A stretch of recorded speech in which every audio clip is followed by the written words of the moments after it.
समाज कल्याण महिला उपायुक्त यांच्याकडूनच महिलेची पिळवणूक. महिला अधिकाऱ्याने चक्क कार्यालयातील कंत्राटी महिला कर्मचाऱ्याकडून मसाज करून घेतल्याची धक्कादायक घटना उघड. पीडितेची आयुक्तांकडे तक्रार. समाज कल्याण महिला उपायुक्त यांच्याकडूनच एका महिलेची पिळवणूक होत असल्याचा व्हिडिओ समोर आला असून या महिला अधिकाऱ्याने चक्क कार्यालयातील कंत्राटी महिला कर्मचाऱ्याकडून मसाज करून घेतल्याची धक्कादायक घटना समोर आली आहे.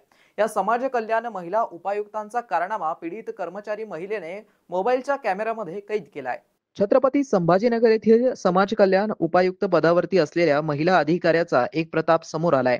समाज कल्याण विभागाच्या वसतिगृहात कंत्राटी पद्धतीने कामगार असलेल्या महिलेला घरी बोलावून स्वतःची मसाज करून घेतल्याचा धक्कादायक प्रकार ह्या व्हिडिओच्या माध्यमातून उघडकीस आलाय.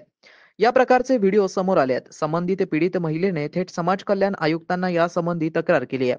उपायुक्त जयश्री सोनकवडे असं अधिकारी महिलेचं नाव आहे. छत्रपती संभाजीनगर समाज कल्याण विभागामध्ये उपायुक्त पदावरती जयश्री सोनकवडे या 2022 ते मार्च 2025 पर्यंत कार्यरत होत्या. मार्च 2025 मध्ये सोनकवडे यांची प्रशासकीय कारणास्तव बदली झाली. सध्या त्या छत्रपती संभाजीनगर येथील समाज कल्याण कार्यालयामध्ये जात पडताळणी समितीच्या उपायुक्त तथा सदस्य या पदावरती कार्यरत आहे. दरम्यान या प्रकरणी पीडित महिलेने समाज कल्याण आयुक्तांना दिलेल्या तक्रारीनुसार सदर महिला कर्मचारी समाज कल्याण विभागाच्या शासकीय वसतिगृहामध्ये युनिट क्रमांक 4 मध्ये 2023 पासून सफाई कामगार म्हणून काम करत होती. ती काम करत असलेल्या वसतिगृहामध्ये वैशाली कलासरे गृहप्रमुख म्हणून होत्या. वैशाली मॅडमच्या सांगण्यावरून ती कर्मचारी उपायुक्त सोनकवडे यांच्या घरी कामाला गेली. तिथे सोनाली बागुल यांना देखील पाठवलं. सोनकवडे मॅडम महिला कर्मचाऱ्यांकडून सतत काम करून घेतात. अधिकारी महिलेकडून हीन वागणूक देत असल्याचंही तक्रारीत म्हटलंय. एवढं काम करून घेतल्यानंतरही त्या अपमानास्पद वागणूक देतात. मॅडम आमच्यावरती दया करत नव्हत्या, उलट नाटकं करतात, बावळट बायका असं म्हणून त्या हिनवत होत्या, असं संबंधित महिलेने तक्रारीत म्हटलंय. एप्रिल 2025 मध्ये संबंधित पीडित महिलेची पुष्पानगरी येथील वसतिगृहामध्ये बदली झाली. बदली झाल्याच्या तारखेनंतर 8 दिवस संबंधित आयुक्तांनी माझ्याकडून काम करून घेतलं, असं पीडित महिलेने म्हटलंय. या प्रकरणामध्ये समाज कल्याण विभागाच्या उपायुक्त जयश्री सोनकवडे यांच्याशी प्रतिनिधीने संपर्क साधण्याचा प्रयत्न केला, मात्र उपायुक्त सोनकवडे यांनी कॉल घेतला नाही. त्यामुळे या प्रकरणात त्यांची बाजू काय आहे हे अद्याप समजू शकलेलं नाहीये. समाज कल्याण महिला उपायुक्त यांच्याकडून कर्मचारी महिलेची पिळवणूक होत असल्याचा व्हिडिओ समोर आल्याने एकच खळबळ उडाली आहे. या महिला अधिकाऱ्याने हीन वागणूक देत चक्क कार्यालयातील कंत्राटी महिला कर्मचाऱ्याकडून मसाज करून घेतल्याची धक्कादायक घटना समोर आली. या समाज कल्याण महिला उपायुक्तांचा कारनामा पीडित कर्मचारी महिलेने मोबाईलच्या कॅमेऱ्यात कैद केला असल्याने तो चांगलाच व्हायरल होतोय. माझी कुटुंबीय पार्श्वभूमी म्हणजे मी हॉस्टेलला काम करते शासकीय, त्याच्यावरच माझं घर चालतं. माझे मिस्टर आहे, त्यांना जे लागलं ते मोलमजुरी करतात. घरी मी आणि माझे मिस्टरच आम्ही दोघंच राहतो. आणि मी हॉस्टेलला कामाला असं दाखवून मला 2023 पासून कामाला आहे. काय काम करता, काय काय प्रकार घडला? मी हाऊसकीपिंगचं काम करते. आणि मग आमच्या वार्डने कळसरे मॅडम त्यांना फोन करायच्या, मोठ्या मॅडम ह्या सोनकवडे मॅडम, त्यांना सांगायच्या अगं घरी कामाला बाई पाठव. आणि कळसरे मॅडम आम्हाला सारखं सांगायच्या मॅडमच्या घरी कामाला जा नाही तर काढून टाकन. आणि सोनकवडे मॅडमच्या घरी नाही गेलं की त्याही धमकी द्यायच्या आम्हाला काढून टाकन. त्यांच्या घरी कामाला गेलं, सकाळी दारात गेलं की लगेच सुरू व्हायचं त्यांचं, हे काम नाही केलं, ते काम नाही केलं, भिंती पुसा, फ्रीज पुसा, ट्रॉल्या पुसा, ते सिलिंग पुसा असं सांगायच्या. आणि केलंय तरी त्या आम्हाला शिव्या द्यायच्या, म्हणायच्या की काय घाणेड्या बायका आहे, असं काय काम करतात, तुम्हाला काढूनच टाकते असं सांगायच्या आम्हाला. आणि मला कोणी काही सांगितलेलं नाही. त्या मला फोन करून दुपारी म्हणतात की तुला कोणी सांगितलंय का, बागल मॅडमने सांगितलंय का? मला बागल मॅडमने नाही सांगितलंय, मला स्वतःला त्रास झालाय. त्यांच्या घरी काम करून करून माझ्या हाताची हड्डी बाहेर आली.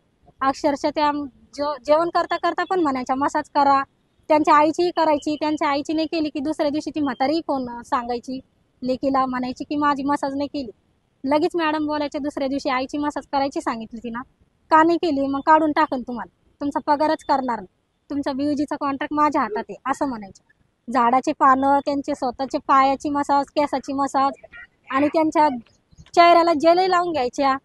एवढं करूनही त्या बोलायच्या. त्यांच्या मुलाची चप्पल घासून घ्यायच्या आमच्याकडून. त्यांच्या नवऱ्याचं पण त्यांना हातात द्यायचं. नाही नवऱ्याचं ऐकलं की तोही एकाचं दोन सांगून द्यायचा त्यांना. आणि असंच आमच्यावर छेड करत राहिल्या. माझ्यासोबतच्या ज्या लेडीज आहे त्याही घरी जायला नाही म्हणल्या त्या, म्हणून त्यांनाही कामावून काढून टाकलेलं. तुम्ही त्यांना विचारलं नाही का की आम्ही वसतिगृहात कामाला आहे, तुम्ही कशाला बोलवता?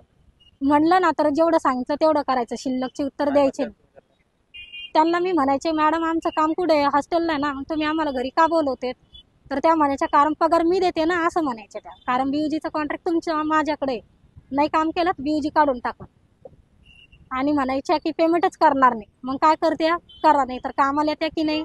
मग आम्ही त्यांच्या धाकामारी जायचो. आणि आम्ही काय करणार आहे, कारण की शेवटी गरीब आहे ना, तर जावंच लागलं ना आम्हाला त्यांच्या घरी कामाला. बरं, या संदर्भात कोणाकडे काही तक्रार वगैरे केली आहे का तुम्ही अधिकाऱ्यांकडे?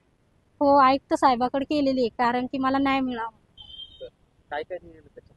त्याच्यात मी लिहिलेलं आहे की मला घर कामाला बोलवलं जायचं, त्या मसाज करून घ्यायच्या, भांडे फरची घासून घ्यायच्या, आणि पाणी पिऊ देत नव्हत्या. जेवायला बसले की जेवता जेवता उठायच्या, काय जेवते असं म्हणायच्या, आणि फॅन चालू कर, पाय चोळून दे असं बोलायच्या. पाणी प्यायला घेतलं की काय पाणी पित्यात, पाणी घेऊ नको असं बोलायचे. बरं, ही जी तक्रार केली आहे याच्या संदर्भात तुम्हाला काही त्यांचा फोन वगैरे आला होता का? हो, आला होता, आज दुपारीच आला होता मला फोन. काय म्हणतात का? त्यांनी फोन करून विचारलं की म्हणे कौशल्या की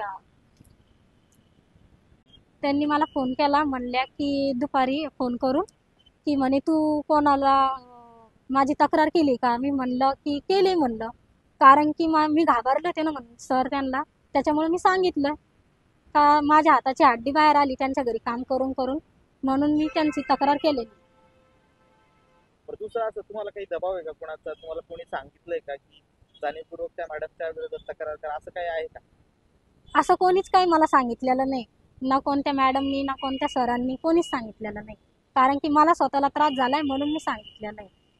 कारण त्या नेहमी सतत म्हणायच्या झोपडपट्टीच्या, काय येतं तुम्हाला, नवरे कसे सांभाळते, तुम्हाला मारत नाही का असं म्हणायचे. त्याच्यामुळे मी सांगितलं, कारण कंटाळले होते मी त्यांच्या ऐकण्याला, त्यांच्या त्रासाला. आता काय भीती आहे तुम्हाला? आता असं वाटतंय मला की त्यांनी मला दुपारी फोन केलाय ना, तर त्या काढून टाकते की काय. कारण की त्या म्हणल्या ना की सांगते मी तुमच्या सुपरवायझरला, अशा बोलल्या, मला त्यांनी धमकी दिलेली. मित्रांनो, ही बातमी तुम्हाला कशी वाटली आमच्या कमेंट बॉक्समध्ये प्रतिक्रियेच्या स्वरूपात नोंदवायला विसरू नका. अशाच बातम्या बघण्यासाठी आणि अपडेट राहण्यासाठी आमच्या YouTube चॅनलला सबस्क्राईब मात्र करायला विसरू नका. धन्यवाद.